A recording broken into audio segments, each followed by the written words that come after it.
शमी का जो पत्ता होता है, ध्यान से सुनिएगा, रोज आप अगर शमी के पत्ते को नहीं चढ़ा सकते, महीने में एक बार या 2 बार शमी का पत्ता शंकर के ऊपर अवश्य समर्पित करना चाहिए। क्यों?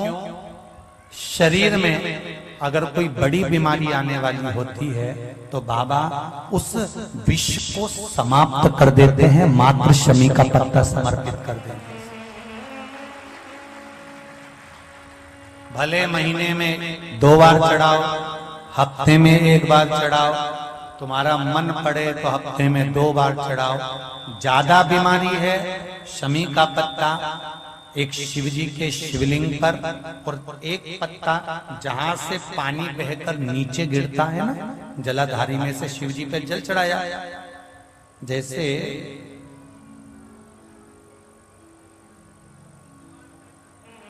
ये शिवलिंग, इस पर जल चढ़ाया तो ये पानी बहकर नीचे आता है, तो जहां गिरता है एक पत्ता शिवलिंग के ऊपर और एक पत्ता जहां से जल नीचे गिरता है वहां।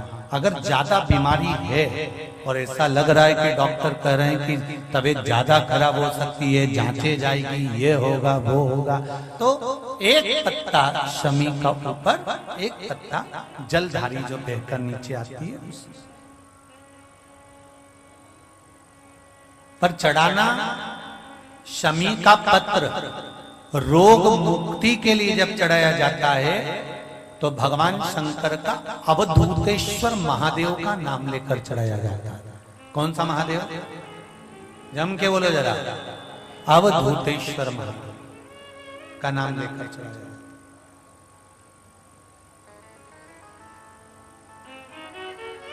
एक बात आपको कही थी अभी पिछले कथाओं में, गाय के दूध का घी बनाकर उसकी एक उंगली घी की अशोक सुंदरी वाली जगह पर लगाकर, जो व्यापार नहीं चलता हो, दुकान नहीं चलती हो, अशोक सुंदरी वाली जगह पर घृत लगाकर घर के दरवाजे पर या व्यापार के द्वार पर उस उंगली को लगा देना चाहिए। घृत पर होना गाय के घी का। देव ऋषि नारद शिव महापुराण की कथा चल रही है। जितने लोग भी कथा को सुन रहे हैं बड़े सावधानी से सुनना।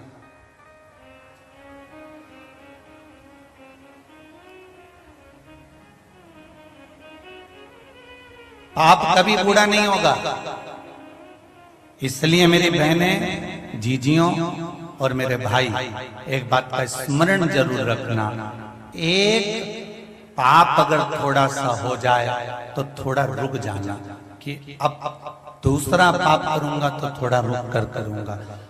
पुण्य करते समय ना हाथ रोको, ना मन रोको, ना ये भजन की जिह्वा रोको, ना श्रवण के कर्ण रोको। पर पाप अगर हो रहा है तो एक करने के बाद थोड़ा रुक जाओ कि अब मैं बाद में करूंगा। हो सकता है जब हम पाप को दूसरे दिन पर टाल देंगे तो हो सकता है मेरा देवाधिदेव महादेव आकर उसको पूरा ही टाल दे। पाप जवान रहता है इसलिए उत्साह उमंग बहुत रहता है।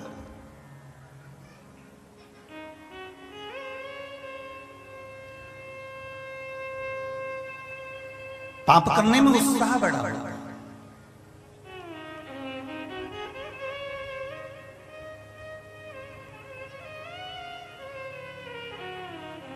पाप बूढ़ा नहीं होता इसलिए गलत काम जल्दी करा देता है।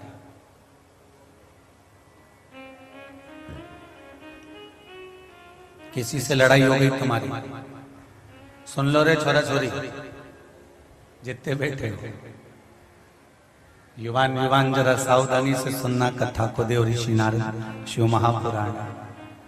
किसी से तुम्हारा झगड़ा हो गया, अंदर गए, तलवार उठा कर लिया है, गुप्ती उठा कर लिया है, डंडा उठा कर लिया है, लोहे की राड उठा कर लिया है, और गुस्से में आकर तुमने ये अब धर के दिया और सामने वाला व्यक्ति ढेर हो गया।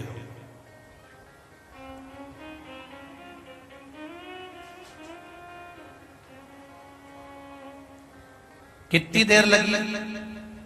अंदर गए, तलवार लाए, गुप्ती लाए, पत्थर लाए, चाहे बंदूक लाए, एक दो क्षण की देरी हुई, अंदर जाके 2 मिनट में तुमने सब कुछ कर दिया। पर वो 2 मिनट में पाप इतना जवान हो गया था, पाप इतना युवान हो गया था कि वो मचल रहा था। इसलिए उस पाप ने तुम्हारे हाथ से पाप करवा दिया।